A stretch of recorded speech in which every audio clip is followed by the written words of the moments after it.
Assalamu alaikum. Pray you guys are well. Good to see everyone. Sorry for the little um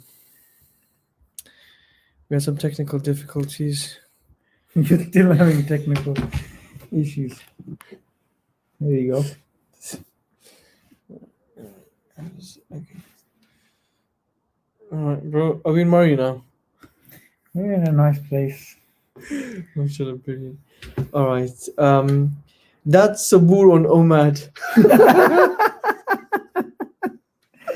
Actually, do you know what would be good to discuss today, Isa? Yeah. What would be good to discuss is we just did something in terms of the live stream, something that people think is awkward or something different, which is like going live with like a skeleton there in the first place. That's a memory. That's a memory that people remember. They actually remember that, yeah. So what we can go over today is what are some people's vivid childhood memories, because I think that's a very powerful topic. Yeah, that's a very powerful topic. You know, the your vivid, powerful memory can't be like you dancing somewhere or something like that, right? It has to be connected to something Islamic or something beneficial to everybody. Okay, and Jazakallah khair. So, Don't worry, you carry on. yeah, and so basically, we have to basically make sure that that when you come on, like there's a few rules, right? When you come onto the live stream and you come on to the studio and you want to speak on the show, don't come on and say, "Oh, what's the topic, brothers?" Right? Because it's like it's disrespectful. We don't get offended or anything, but it's like you don't even know what the topic is. You're coming on and then you're like, "Oh, what's the topic?" Right? So listen to it carefully. If you think that you can provide benefit and stuff and you've got good things to contribute, then please do so, inshallah. And so let's just start off. Sabur, what is basically a vivid memory that you have from childhood? I want to hear yours first, because I'm just going through the comments and I'll get warmed up. I need to pick something. Oh, subhanallah, you know what? I got one bad memory actually. But this is a crazy story, but it's a lesson. We learn a lot from it as well. So basically, and I'm sure a lot of people will know this. This is quite common in like Asian families and stuff like that.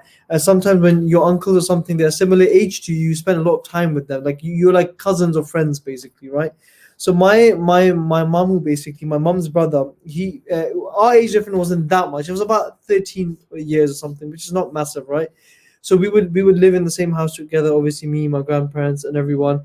And basically, this was in Bangladesh. Okay, so what we did was we would always like go out to eat, alhamdulillah, and chill out and stuff like that. So there was this, in countries like Bangladesh and Pakistan, especially like 20 years ago, yeah, a lot of stuff was still emerging.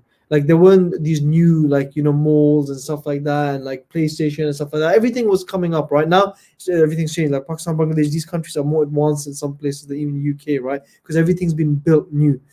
So basically, we went and there was this new shop that opened, right? And basically, we went there and we were looking around. We're like, what should we get?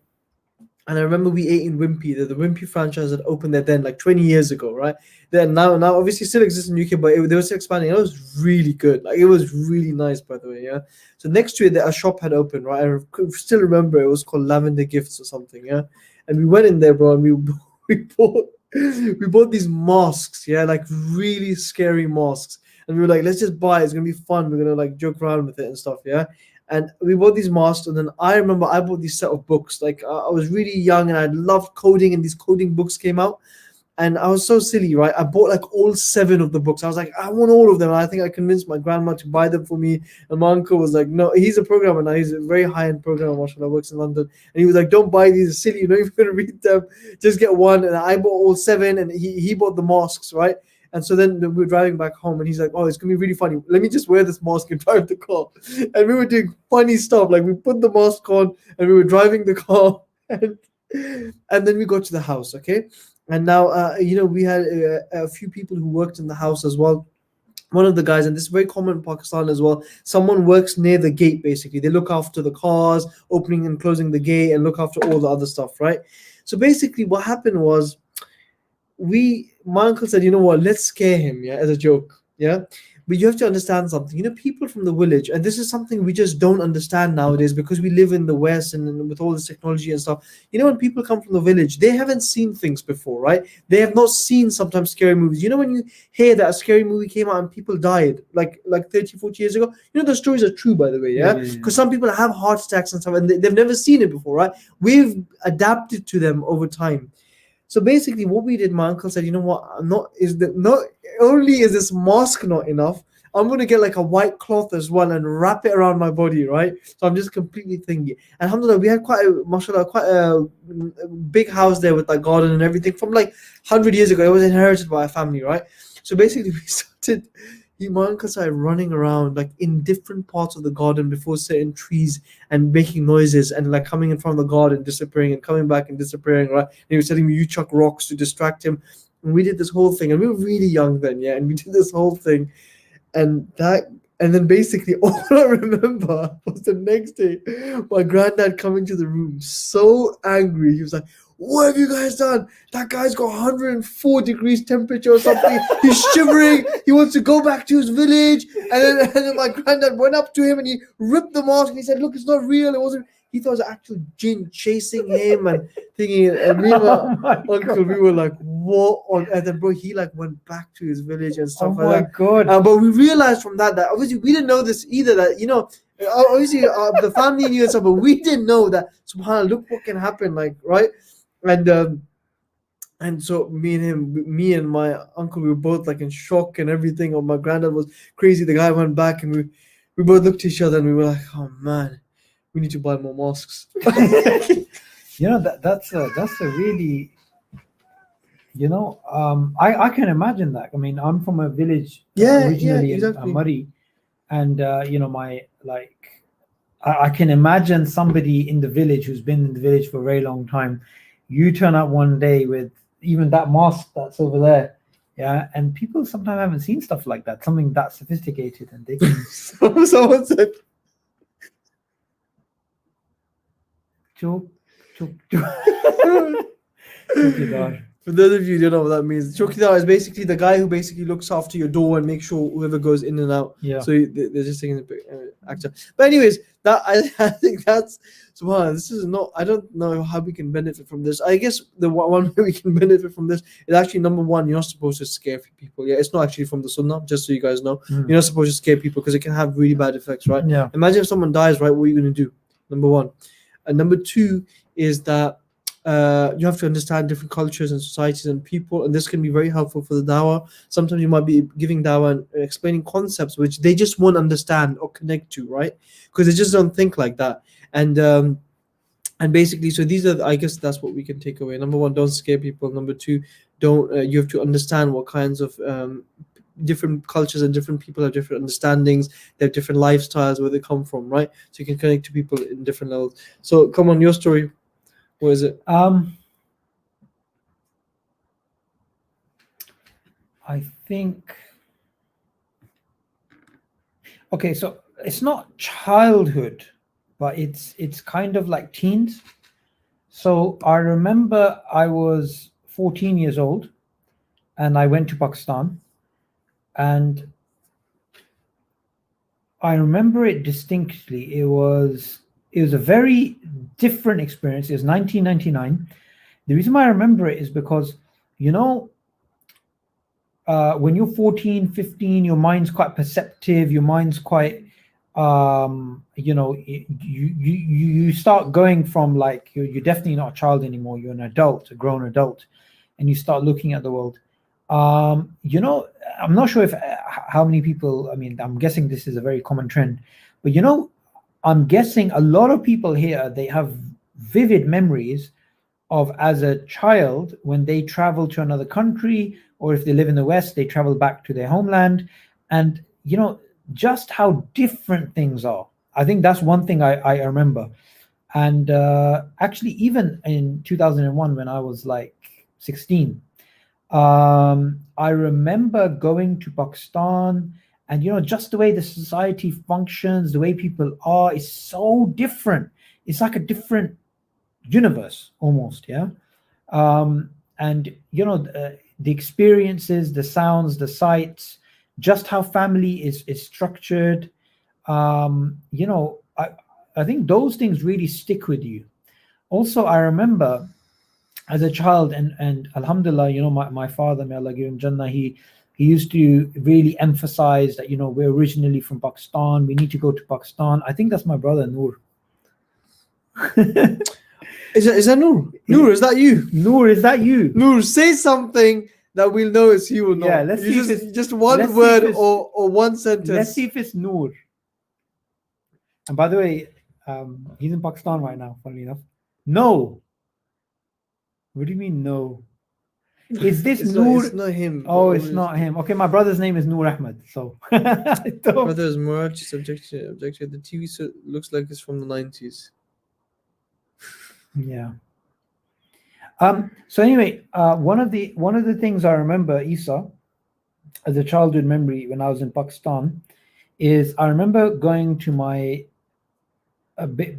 basically, long story short, I was at my on a street where my grandfather used to live. I was maybe 9 years old, right?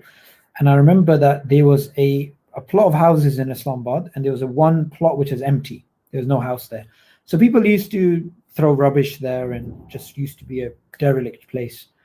I remember seeing people go there, rummage through the rubbish, find like a like an orange. They'd rip off the part which is gone off, and they'd have some the fresh part, and they would eat it. I remember seeing that, and I remember once seeing a woman who did that, and the woman was very poor, like maybe in her 60s. That really shocked me, because you have to remember that, like, especially if you're growing up in the Western world, things like that are like unbelievable. You've never seen that on the streets of London. You've never seen someone go and pick up rubbish and you know, eat it and stuff. That's so sad. Yeah, there's some really things like this will stick with you. But one more thing I would say as well is, as a child, I remember my first religious experience as a child, and that was when I was, I don't know, maybe 9, 10. I remember it was Isha time, and I looked up at the stars, and there was a black night with these stars, and there wasn't light pollution, because I was just seeing it clear. And I remember just at that moment, even as a child, thinking, oh, Allah's looking at me. Yeah. So as a child, I remember that distinct feeling. Oh, I'm being, you know, I'm in this connection with Allah. And, you know, that's why I really think that, you know, raising your children in an Islamic environment where your fitrah is undamaged, yeah, uncovered rather, is very important to you know, instill those religious experiences in them. Yeah. Should we start inviting guests, because we've been on 15 minutes? See the comments.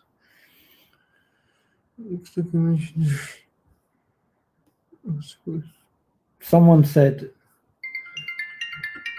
Top 10 anime plot twists. I don't watch anime. Name one plot twist. Plot twist or anime? I don't know any plot twist. Come on, what anime have you watched? Huh? I don't watch anime. I think the biggest plot twist would probably be Reiner's reveal. Whoever knows what I'm talking about knows what I'm talking about. Oh. Right, what's next? I know Okay. these late night talks on the sidewalk on the street hit different there. Yeah, that's so true, man. SubhanAllah. What does that mean? I don't know what it means. I know those late night talks on the sidewalks of the street hit different there. It's like this is a common theme that you do even probably in Pakistan. You know when you walk with somebody on the streets and you're just discussing these things. We've done it so many times in Amsterdam, all these other places. Amsterdam? Oh, okay. Let's not. Where This we is in a Dawah Amsterdam? mission, man, in Amsterdam. We were in remember? Rotterdam. Were we not? No, man. We were in Rotterdam. Bro. It wasn't Amsterdam.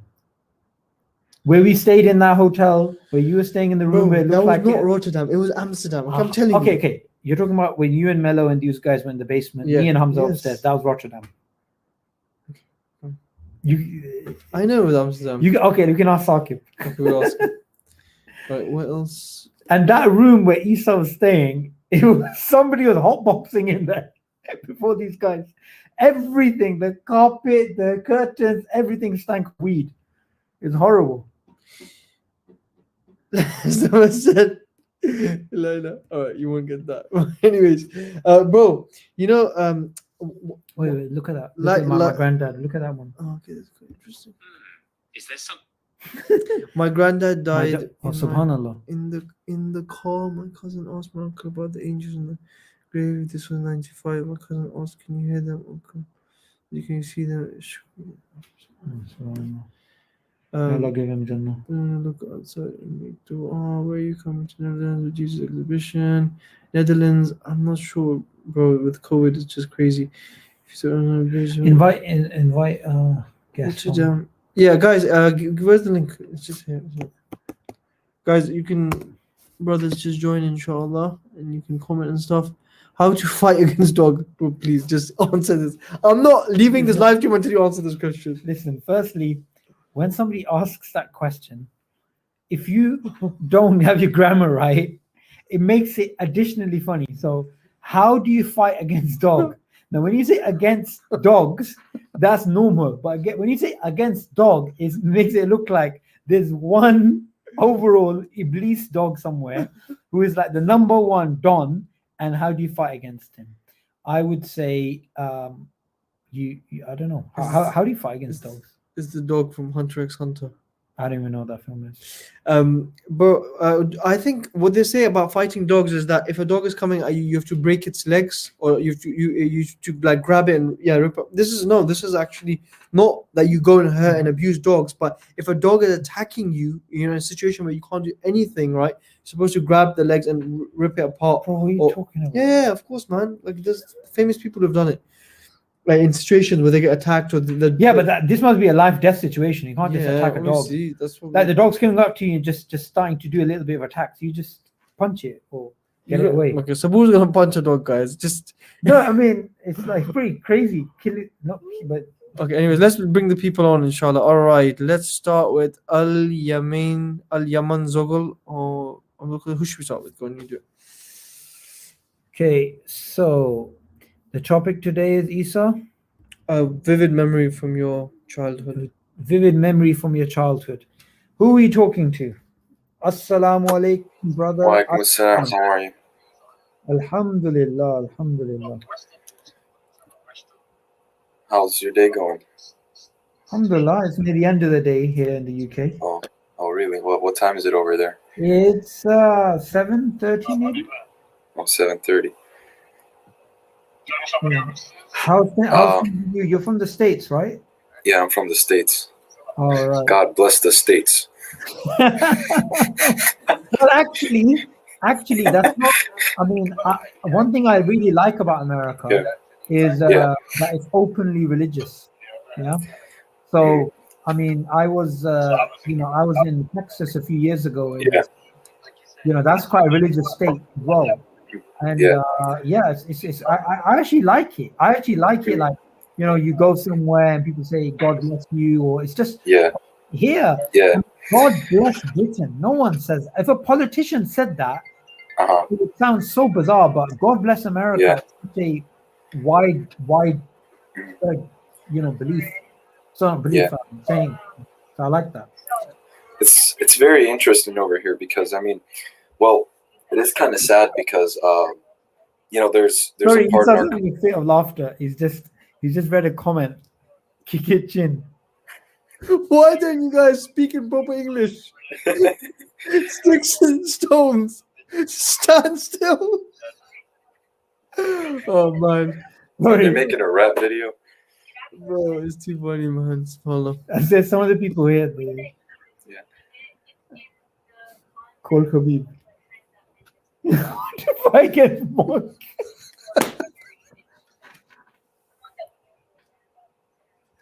What is going on? Okay, you know what, brother Al Yaman, answer this question, please. Okay. How do Well, let's see. It's a very. Here's the thing with me. Okay, I honestly, like when I was young, I was kind of the person who was like a product of my parents' teaching, really. And alhamdulillah, like my parents taught me like all the solid Islamic stuff. But like then I listened to Dr. Zakir Naik, and this probably was like several years ago. And for me, it was something that really solidified my faith, especially the scientific miracles part. And sadly, though, there was some problem with that, and the biggest problem with that was I started realizing that my iman would go low, even though I thought like, hey, there's always scientific miracles in the Quran, which I could base my belief on at the end of the day, and really did lead to low iman. And that's one experience that's really stayed with me. And like I've actually done some research about, and I've listened to a lot of Sabur Ahmed's videos and Brother Hamza Zortz's videos, and now I really know what our position should be, and it's a lot more fruitful. Yeah, you know, a lot of people find that a bit problematic in the beginning because unfortunately that's the wrong approach to take, right? With all the scientific miracle stuff and making it so big. That's why Hamza he's a big advocate of like saying that, guys, stop doing the science thing. It doesn't Yeah. make any sense because that theory is going to change tomorrow. Then what are you going to do? What are you going to say, right? That's You might true. find out, and you might so they say that this is what's happening in science, and the Quran says the same thing. Okay, for example, right? But you've Yeah. claimed that this verse means that it's the scientific thing. Then the scientific theory changes, right? They said no, this is what happens. Okay, and this happens in science.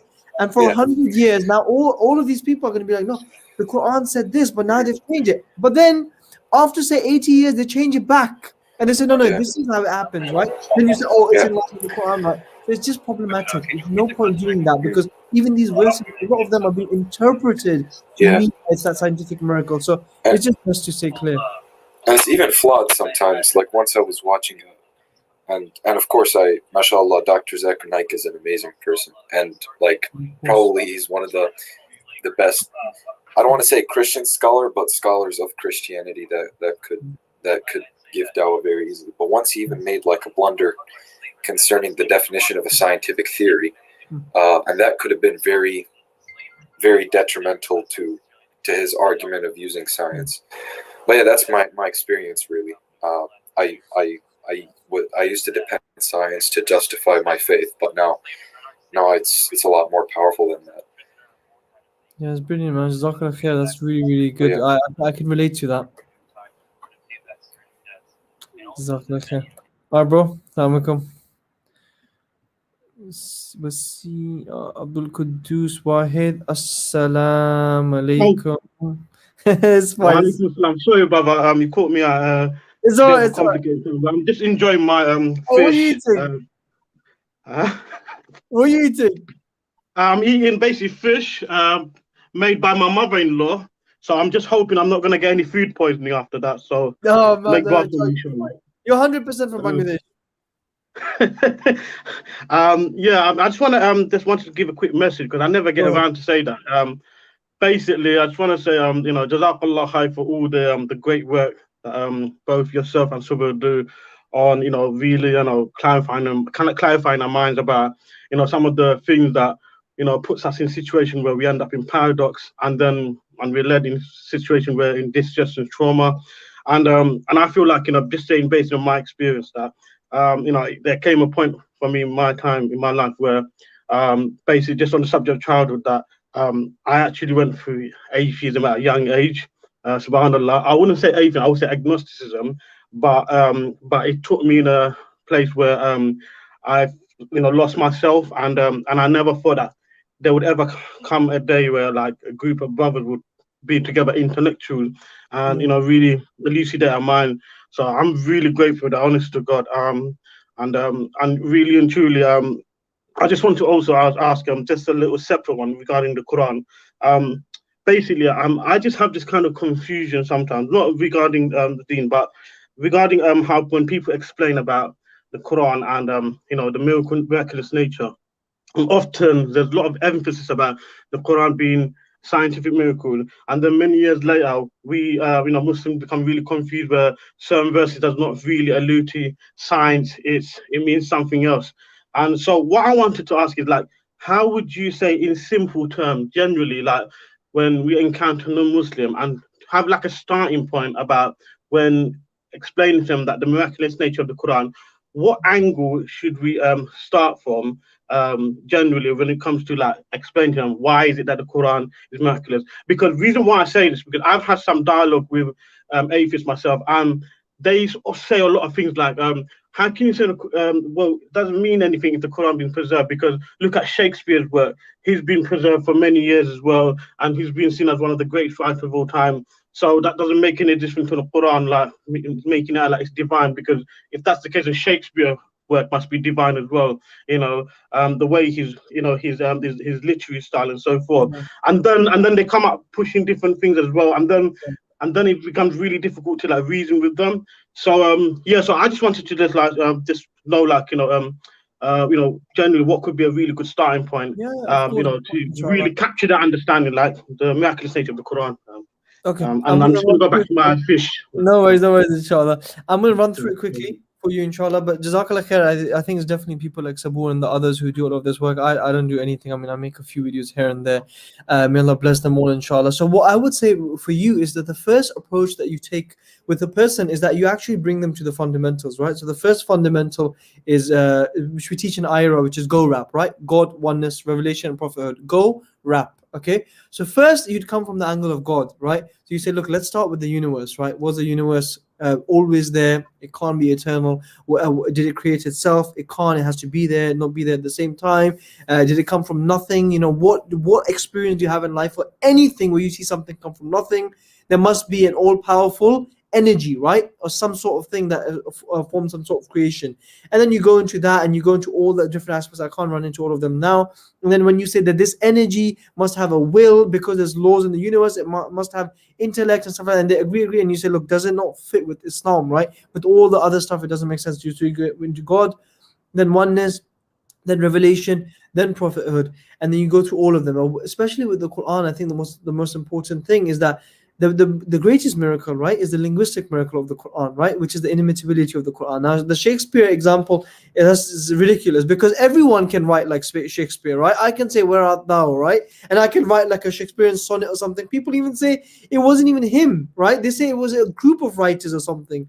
So we don't know, right? But with the Quran, right, the best example that I can give you, which is the most simplest example, right, is this. I can tell you, brother Abdul Qudus, make a pizza for me, okay? Here's the dough, here's the tomato sauce, here's the jalapenos, here's the cheese, and here's the oven, okay? So you just take that, you put it together, you put it in the oven, you make the pizza and give it to me. You have all the tools, right? But when you make the pizza, it's nothing like my pizza, even though me and you have the same ingredients, okay? That would be a bit bizarre, right? Like we both have the same thing in front of us, we have the same oven in front of us, but we're not making the same pizza, right? So the same thing with the Quran and imitability, when Allah says bring a verse like it, it's the same concept. We have the tools, which is the Arabic language. We have the poetry of the times of them. We have the poetry and the prose, and we have all these different things that happen inside the poetry. We know the style, we know the writing style, we have everything. The challenge is that nobody to this day has been able to produce anything like the Quran, right? So that's the biggest miracle that I would say, the linguistic miracle, and there are many others inside it. We have some of the historical miracles as well and other stuff, alhamdulillah. But the first thing I would come is from the approach of God, then into oneness, revelation, and then prophethood, and then take it from linguistic miracle, and that should do it for you, inshallah. Thank you for that. I appreciate that. Enjoy your meal now. Enjoy your meal. Yeah, thank you for that, man. Just halfway through, man. Pray for me and see what happens tomorrow. Take care, my brother. Okay, Wasim, we'll bring you on, inshallah. Assalamu alaikum. Assalamu alaikum. How are you guys doing? Alhamdulillah. How are you doing? I'm doing good. So, my story is similar to, another brother who came on earlier. My parents kind of taught me about Islam. I grew up watching Zakir Naik's videos, and, really the scientific miracles, kind of caught my eye a lot. And it was all very good. But I think when I saw, Hamza sources and Brother Sabur, and Muhammad Hijab's videos, and I think that kind of gave me a better understanding as well, as to be more grounded in Islam rather than believe in. Sorry, brother, did you mention Imran Hussein? I'm sorry? Did you mention Imran Hussein, or was it just Sabur and Muhammad Hijab? Imran Hussein as well. Oh, okay. No worries. It's alright. He's just joking. Go ahead. So I think all of these arguments are very very sound, and that gives you kind of like an understanding that you should be basing your faith mostly in Islam rather than trusting in science, because science is always changing, and it's even a scientific fact is not really it can change. So I think that was really good. Now I, after listening to those arguments, started studying about Islam, and looking more into it, and I'm learning Arabic now, and trying to I've read Quran multiple times, but trying to understand Quran, and I'm taking a course on Hadith. Now my question is really, how do young Muslims who have less time, I guess I'm a physician, but and I have some time on hand on the weekends, so how do young people approach this, try to better their knowledge, and how do they approach dawah, meaning should we first go on studying the Quran, which we do obviously, but then what are the other the sequence? For example, should we go from tafsir to fiqh to Yeah. aqidah to Okay, like what kind of order? I think I know what your question is, inshallah, and I'll answer it. I think what I would say is that, and this is for everyone, I think it's quite important. Oh wait, let me just. I don't think people like the background. Just And also maybe some of the Quranic courses that you guys have taken, Brother Sabur, or any non-Arabic speaking person who has taken that kind of Yeah. help them. So basically, what I would say is that look, don't. It's best not to overcomplicate the dawah, right? So there's basically two parts that you have, right? One is basically your part of seeking knowledge, right, where you're basically studying Islam, you're studying tafsir, fiqh, aqidah, whatever you want to study, right? Okay, and that's really good, mashallah. Do that, or Quran, tajweed, whatever, right? And then you have dawah as well. Now, dawah is not necessarily. It's not like you have to do this to get to dawah. This is the biggest misconception. The Prophet ﷺ said, convey from me even if you know one verse from the Quran. If that's all you knew, convey it from me, okay? So basically, what I would say is that the best thing you can do, right? And I'm sure, like you do study in English and other languages, but in English, the best course that I know of is training.ira.org. Not because I just work there, but also because I do think it's probably one of the best in the world. So training.iera.org, right? And you can go there and you can do the whole course. Now, this course basically is based on Sheikh Abdul Green and all these other people that experience over the years, right? So you can learn a lot. And you start your dawah with that. But at the same time, you go on your path of seeking knowledge as well, inshallah. Inshallah. Jazakallah for that. Barakallah feek. No problem, inshallah. All right. Assalamu alaikum. Take care. Assalamu alaikum. All right. Next is Ismail, then Brother Nasir, then Arsalan. So I'm going to go one by one. Okay. So Ismail next. Assalamu alaikum. Walaikum salam. How's it going? Very good. I believe the beginning, the first topic you had was vivid childhood memories or something like Yes. Jazakallah khair for coming back to that. that. Yeah. Okay. I was a bit confused. So for me, one of my most vivid childhood memories, which was an Islamic one, was the first time I went to Fajr prayer with my dad at the masjid. I was very young. I think I was like 11 years old. I've never been to the mosque at Fajr time. I remember one day, it was during Ramadan. I woke up. My dad was getting ready to go to Fajr. I made my mind up to go with him. And then when I went with him, I just went inside the masjid. I prayed. It was a very spiritual feeling. And being an 11-year-old, that was very, very weird for me. I've never felt that before. I remember after that, I went to sleep. I woke up around Dhuhr time for Dhuhr prayer. I remember focusing in my prayer like so much. I've never done that before. So, and I was only 11 years old. So this was like very, very strange for me. So to answer your question, my biggest, like most vivid memory was just that, going to the Fajr prayer, coming back, going to sleep, waking up, praying Dhuhr.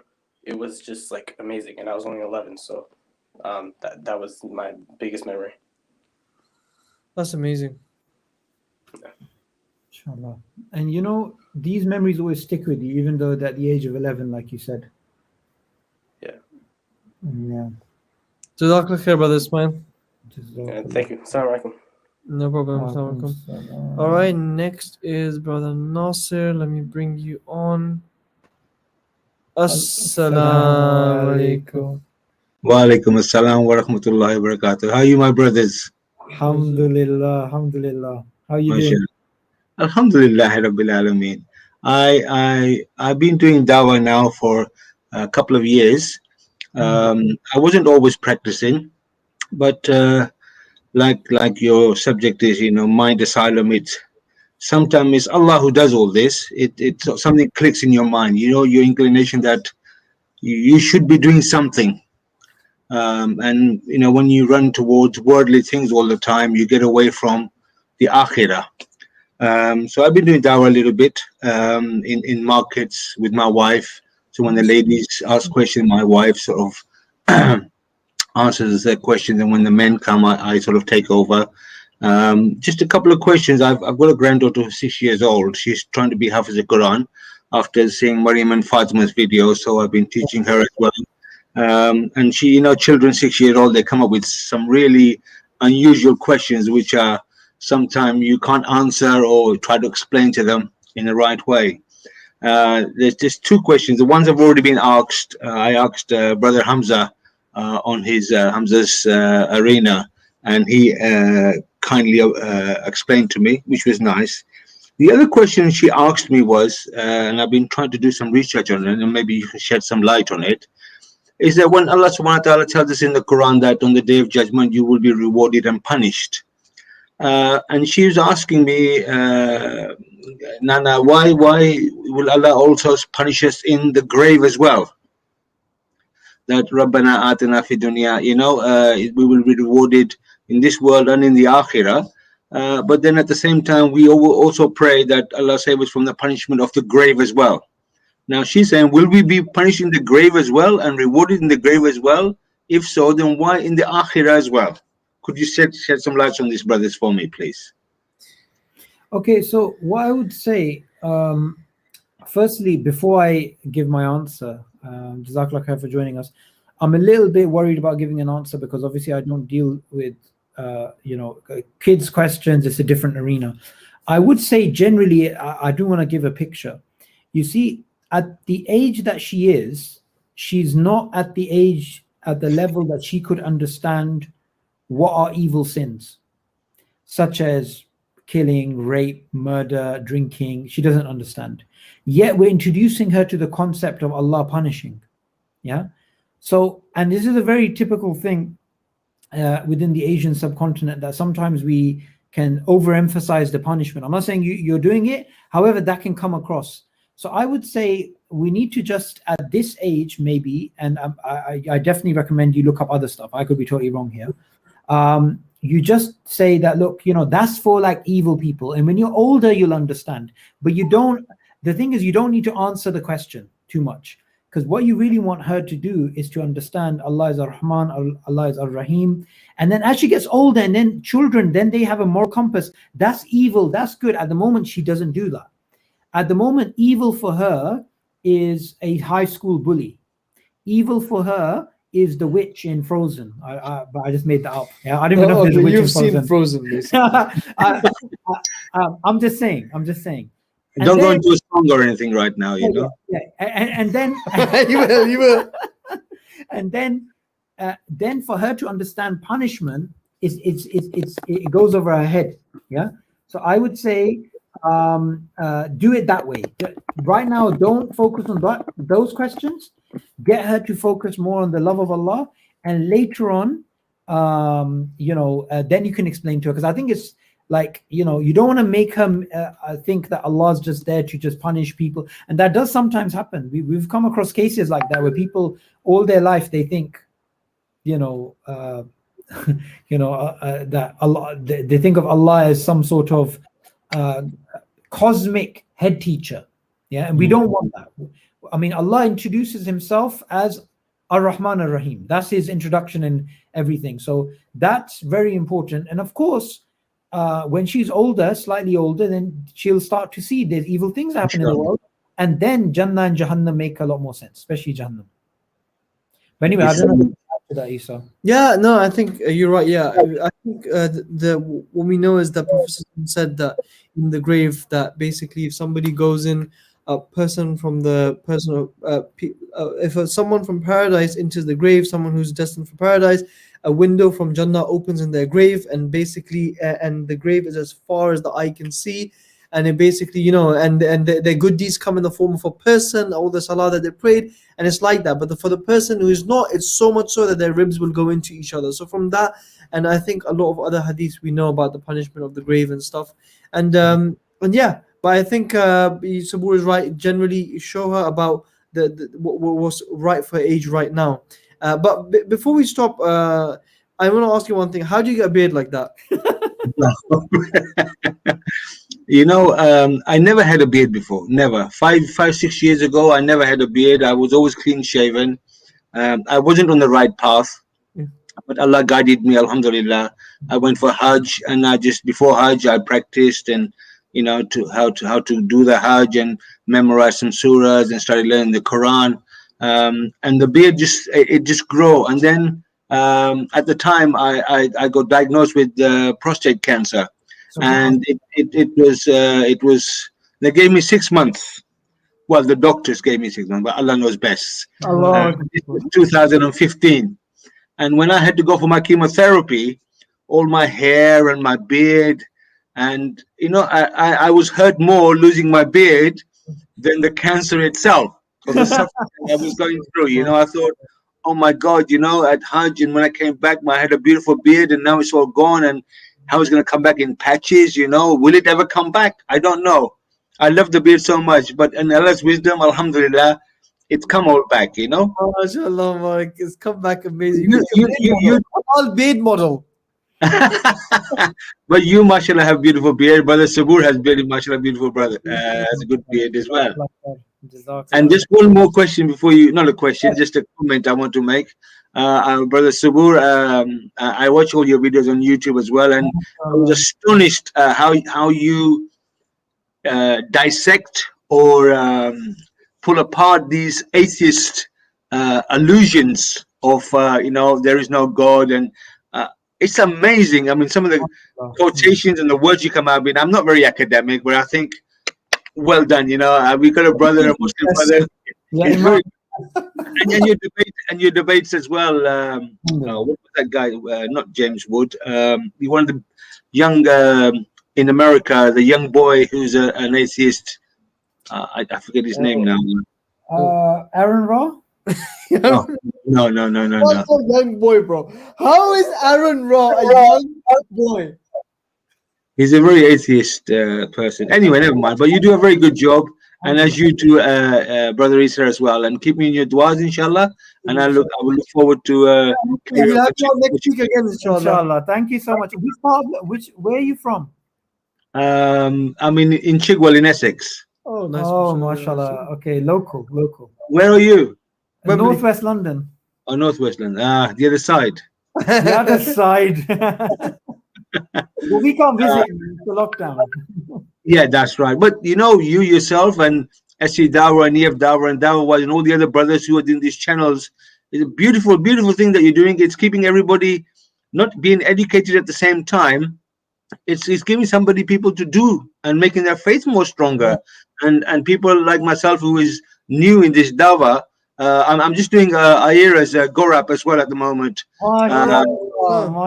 I'm on the last couple of pages. I think that's a beautiful, beautiful the way it's set out. You listen to the video and you do the questionnaires and you get the questions wrong.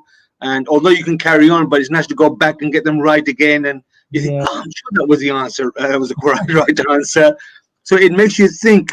You're not just going past and saying, "No, I've completed it." Beautiful, beautiful one as well. And at the same time, we on Marketplace and on Facebook, me and my wife, we give out free Qurans to non-Muslims as well. I go through about maybe 100 Qurans a week. We send them out free of charge with postage and everything else, and we buy them in from IDCI in Birmingham, and some brothers who donate the Qurans as well. It's a funny story, I tell you. When I first came to Islam, well, not came to Islam, but started practicing Islam, we've got a local cemetery, Garden of Peace, where I live, just 2 minutes where we live from. I used to go there and on Friday after Jummah prayer and just make there's no one buried there that I know, but the brothers and sisters are buried there. We make dua for them, inshallah. Allah make it easy for them, because we're going to join them one day or another. And people used to bring bags and bags of Qurans and literature there, and just for them to burn. And I used to think, why people doing this? Beautiful Qurans, and very, very nice and brand new. Some are even sealed, not even been opened. So I talked to the guy. I said, what you do? He goes, we burn them in the skip there, and then we bury them. And I started taking them. I said, do you mind if I take some? And my wife, I bought them. My wife, she goes, where'd you get this? I said, from the Qabristan, for Garden of Peace. Because me and my wife used to do car boot sales. So we started doing car boot sales.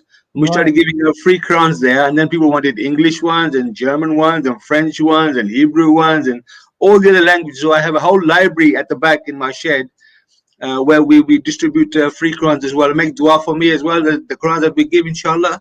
Wow. And we did 2 shahadas on WhatsApp as well. Some brothers. Allah, so that Allah is guiding me, and inshallah doing this reward and this little effort that we put in. May Allah reward us, not here but in the akhirah, inshallah. Ameen. That's amazing. May Allah bless you. It's so much fun talking to you, and make dua for us, inshallah. Inshallah, Allah make it easy for all the Muslim brothers and all the ummah, inshallah. Assalamu alaikum, brothers. Wa alaikum salam wa rahmatullahi. Bro, that has to be one of the greatest guests we've ever had on the Absolutely. show. So I could tell, I saw, because we can see everyone at the bottom. I could just see it. I was like, this is going to be good, man. Mashallah, that was amazing. Are we going to the end of the show? So one more person? Yeah, so guys, we've only got 9 minutes left. So we have to finish, inshallah, because we need to go home as once. It's snowing outside, so it's not that safe, is it? So, yeah, and Jerry's dead. Bro, Jeffrey. Let's call him Jeffrey. Go pick him up. Put him back on the pole, please. Come on! I mean, motivational coach. You can do it. You can do it. I believe in you. Okay. Hey, just put it on top of that, please. Yeah.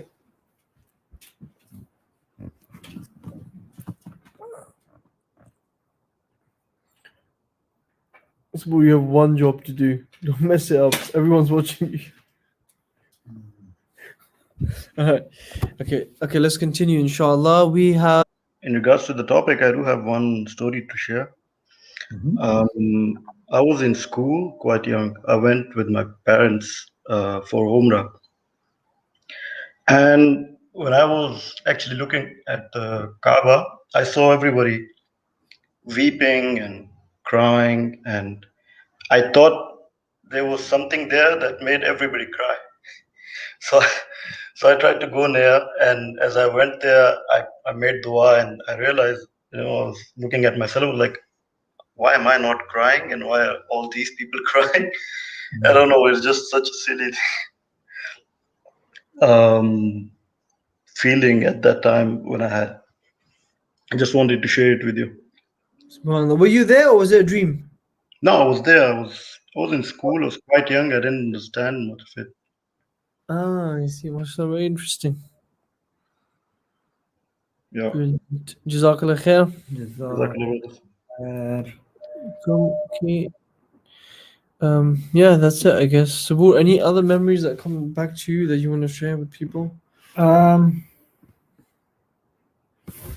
With this green screen doesn't work, man. It's just too short. Like literally, it's like a blanket that's too short. Like you pull it, it uncovers your feet. You pull it down, it uncovers your top. Do a single. Let's see how it happens with single. Go on. Do it. Yes, fine. Single's perfect. It's not perfect, bro, but it's okay.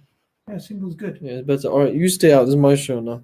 No, Jake, come back in. We're gonna finish soon. All right. So guys, basically, so I love you. Nice office. That's not office. Okay, so any other memories that come back to you?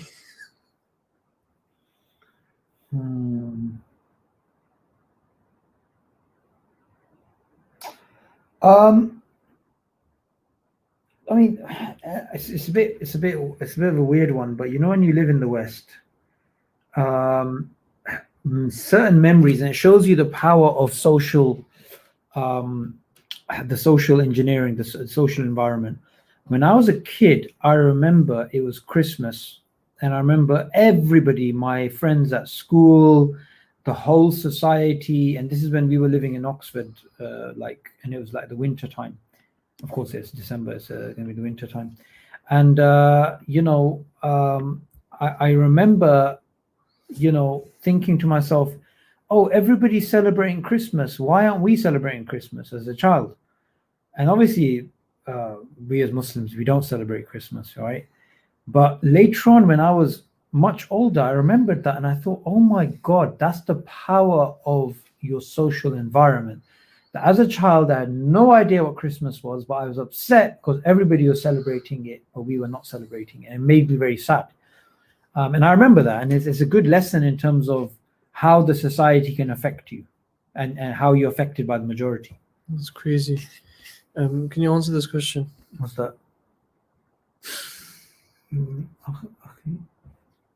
Okay, banning, is it you have in your... I don't even understand. Just answer him. I don't. Aku, what? Oh, Aki, banning, is it your country flag? I did not know what they were saying, right? Until I realized there's someone with the name Aku Banning. Look, Aku Bani. Oh, right. Yes, subhanAllah. Guys, I know how people type the boat.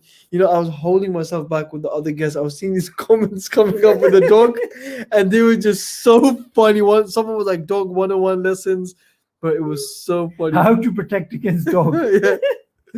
But it was really, really funny. Let me see if I can find something. Someone said boy, boy, boy. What does that mean? That's hijab, isn't it? Guys, I told hijab. It's saying you make a t-shirt that says you're finished and then just sell it. I was like, people will buy it. Is that a good idea? Is that a bad idea? Good idea. Okay, let's bring the new one. Assalamu alaikum. Yeah. Assalamu alaikum. Walaikum. How's it going? Yeah, good. Did you want to talk about memory or experience of yours? Yeah, I was gonna, but I forgot what I was gonna talk about. Oh man, That's all right. It's all it right. happens. It happens. You can replace that quite easily by telling us what you had for lunch today. For lunch, No lunch. I